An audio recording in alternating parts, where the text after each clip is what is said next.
Before the word crisis ever appeared in headlines, it lived quietly in kitchens, in the pause before a morning alarm, in the way a light clicks on in a hallway that isn't really yours. Somewhere, a renter measures time by lease renewals instead of seasons. Somewhere else, a couple lowers their voices when the landlord's car passes the window.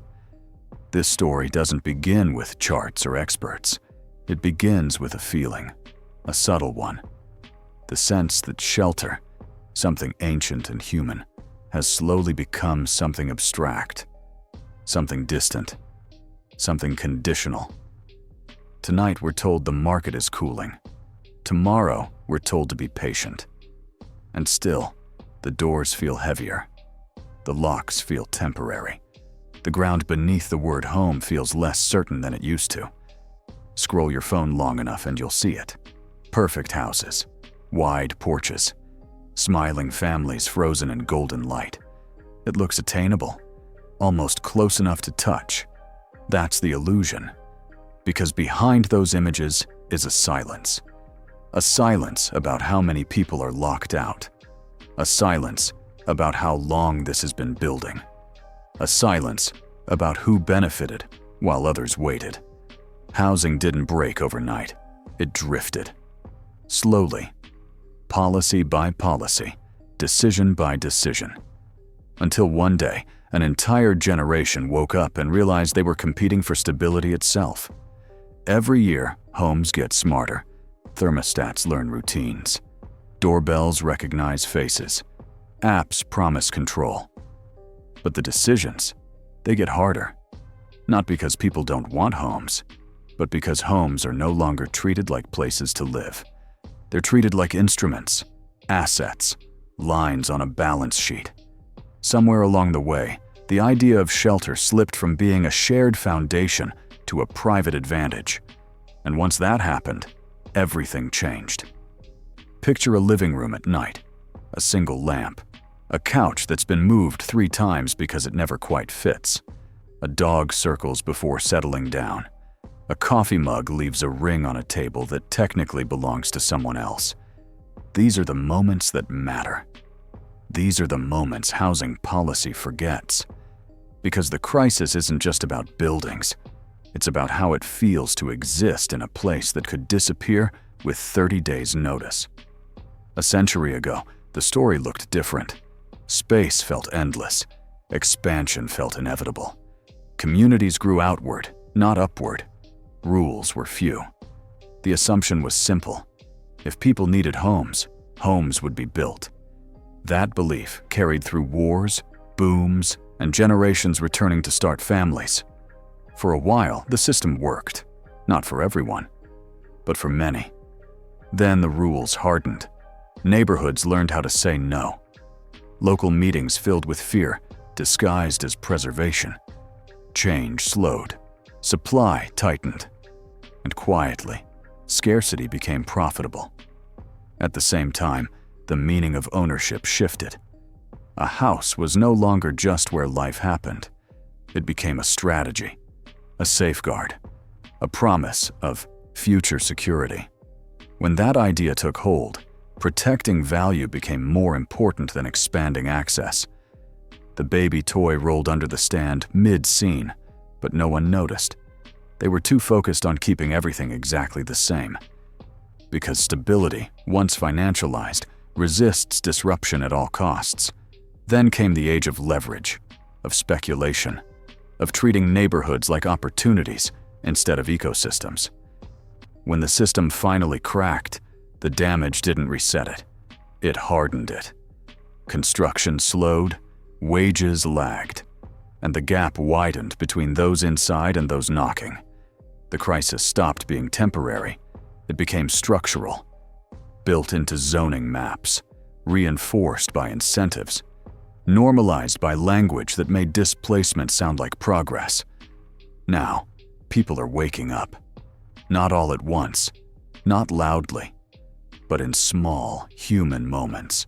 When adult children move back into childhood bedrooms, when roommates become permanent, when couples delay milestones they were told were inevitable, when someone realizes they've done everything right and still can't step inside. This isn't failure, it's feedback, a system revealing its priorities. This film isn't about blame, it's about clarity, about understanding how we arrived here so we can decide where to go next. Because housing is not just a market, it's a mirror. It reflects what we value, who we protect, who we exclude, and whether we believe stability should be earned or shared. The question isn't whether Americans are waking up, it's what we do now that our eyes are open. Morning light hits a row of houses that all look the same. Same roof lines, same setbacks, same quiet promise that nothing will ever change here.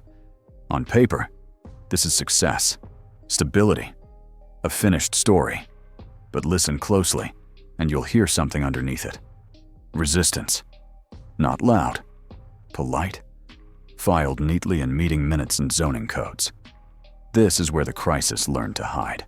Not in collapse, but in comfort. Housing scarcity doesn't announce itself. It accumulates.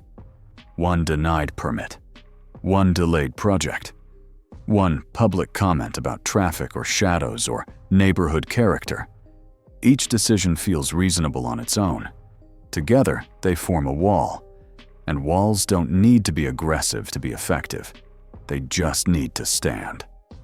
There was a time when building was the default response to demand. When the population grew, so did housing. Roads stretched outward. New neighborhoods appeared almost overnight.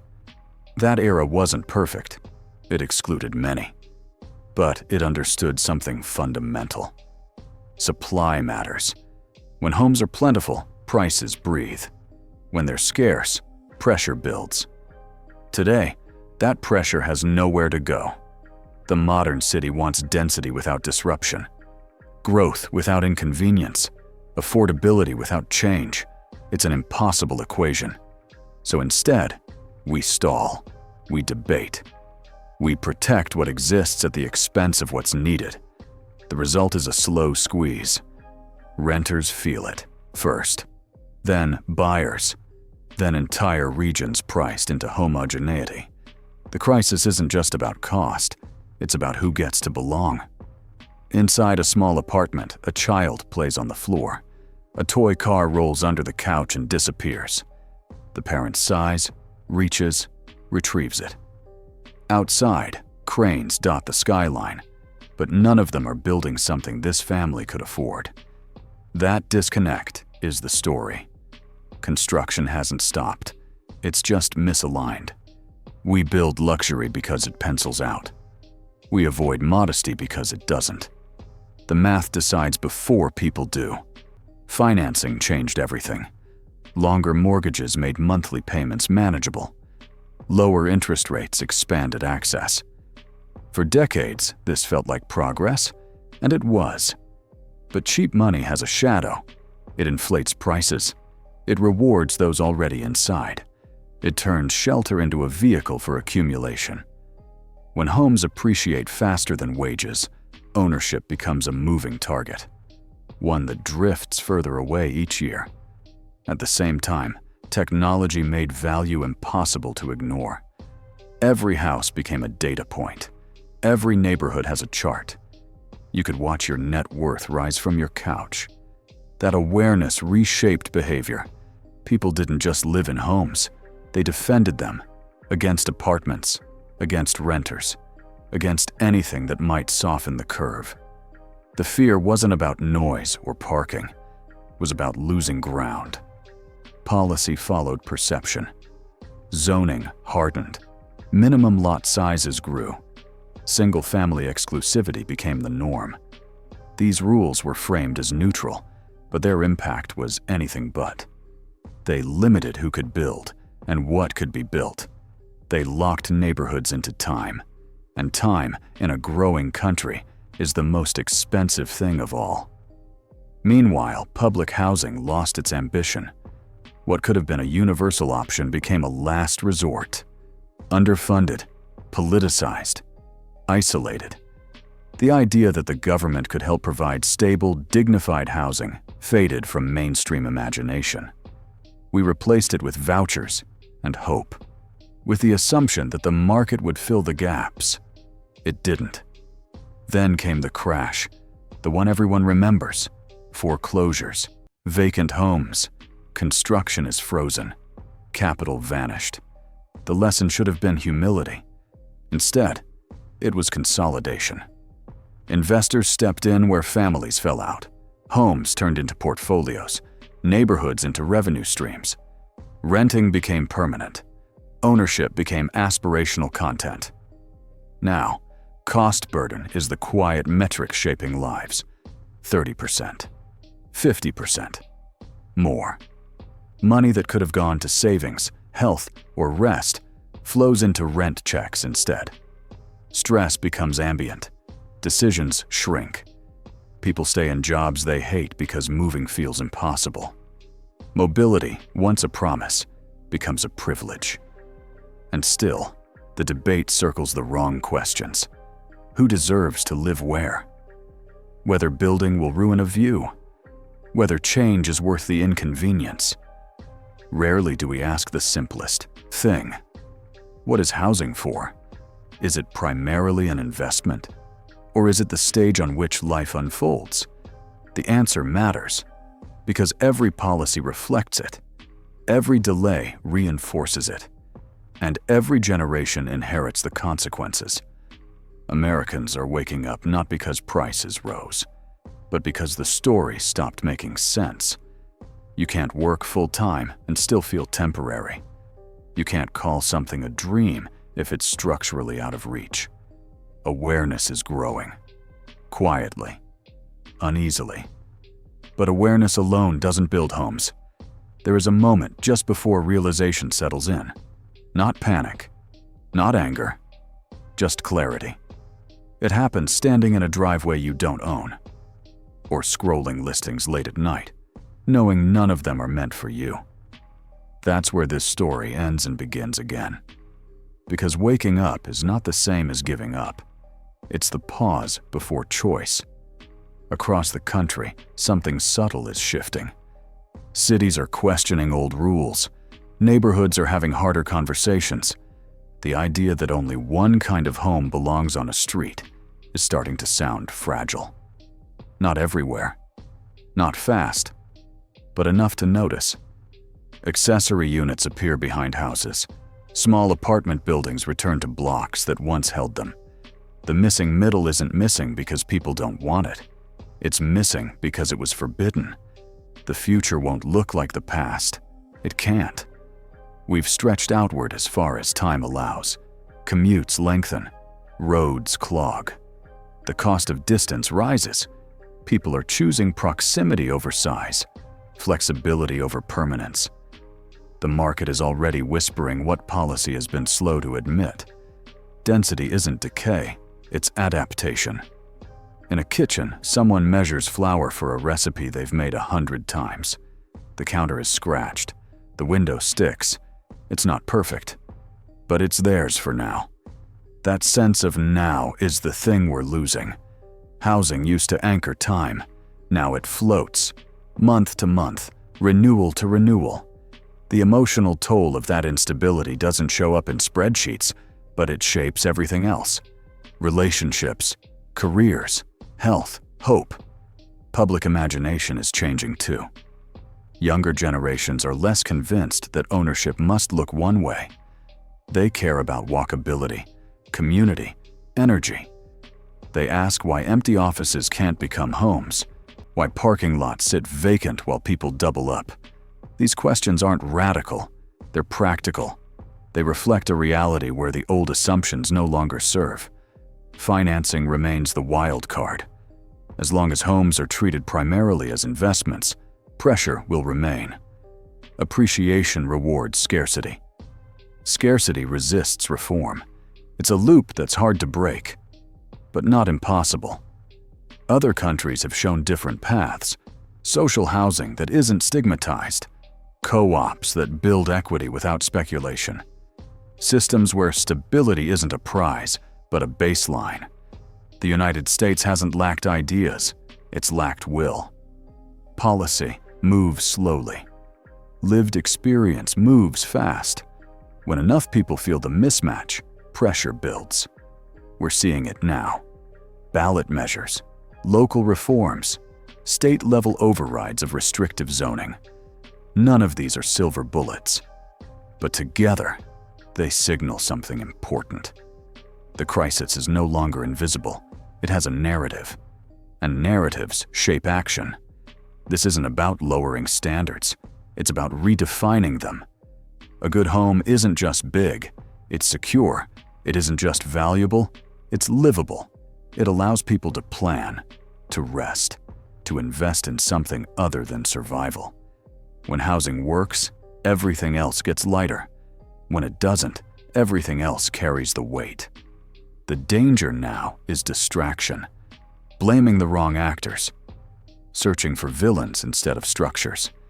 The system didn't fail by accident. It did exactly what it was designed to do. Prioritize those already inside.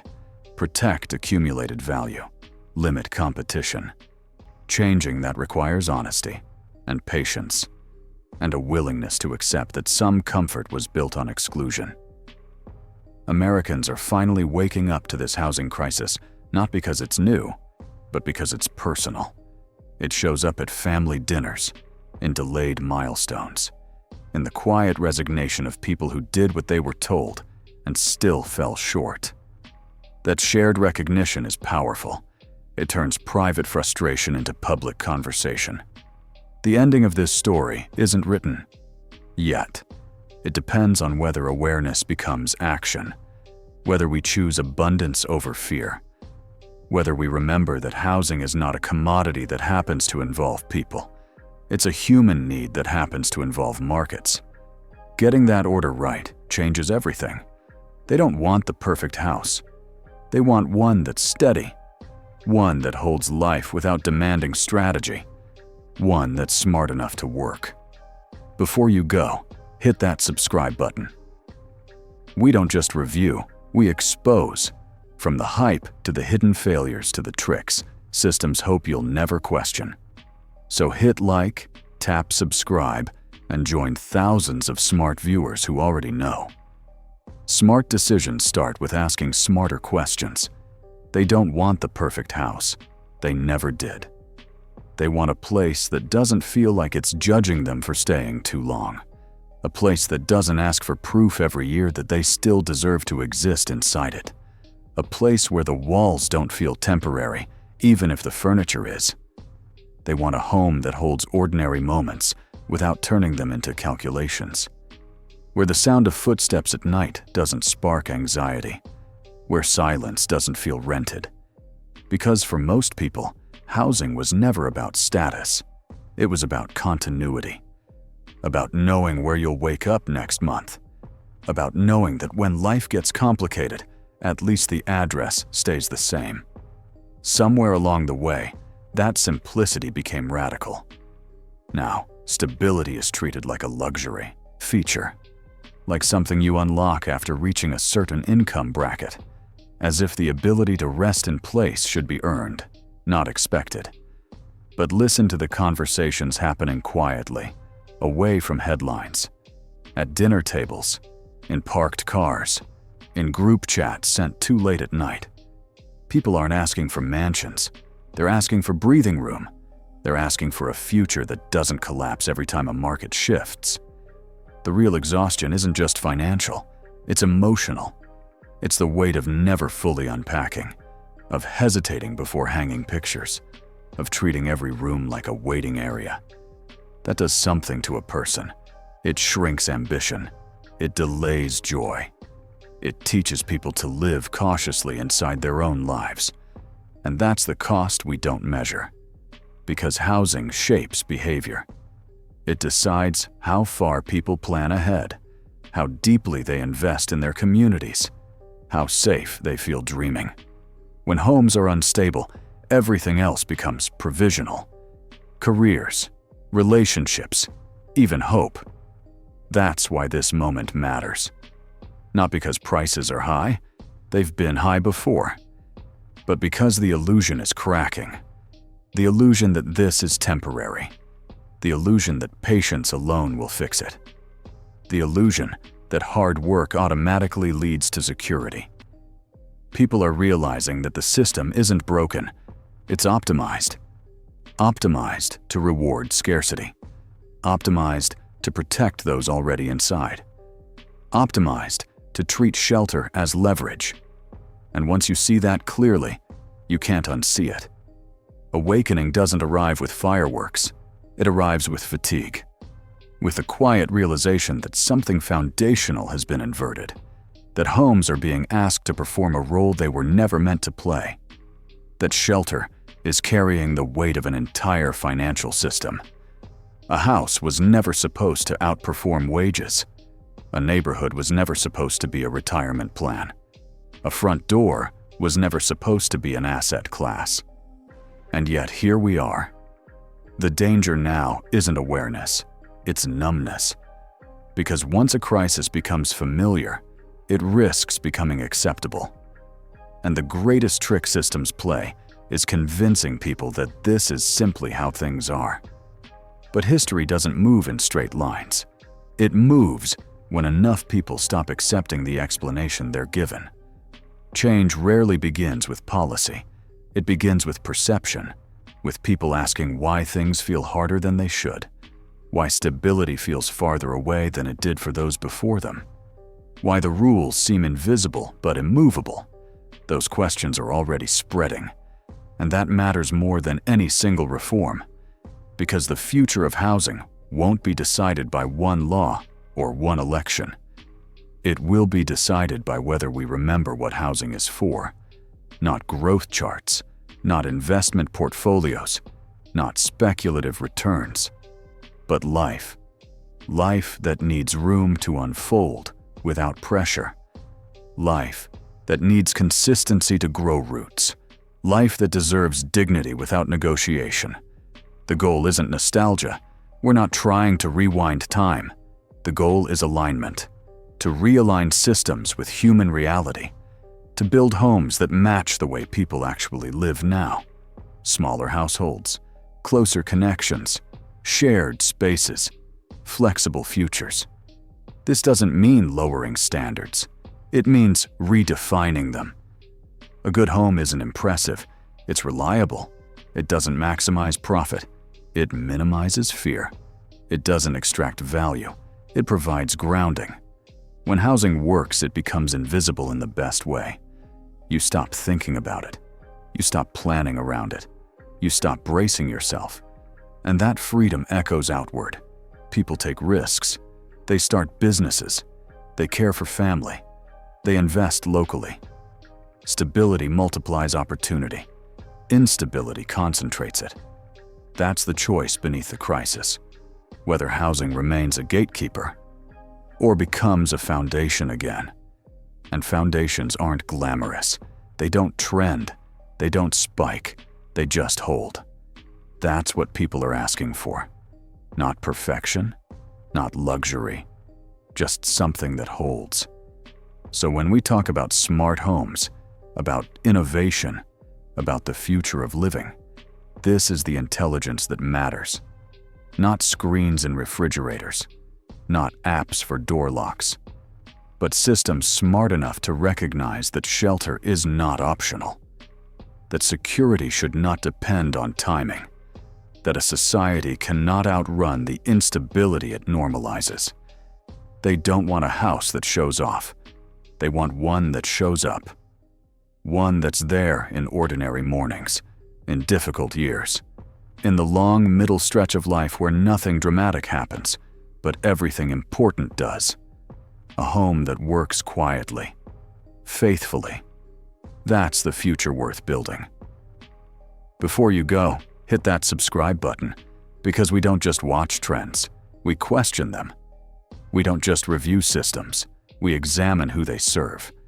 From the promises that sound good, to the fine print that changes everything, to the structures that hope you stay distracted. So hit like, tap subscribe, and join thousands who already know smart decisions don't start with better products. They start with better questions.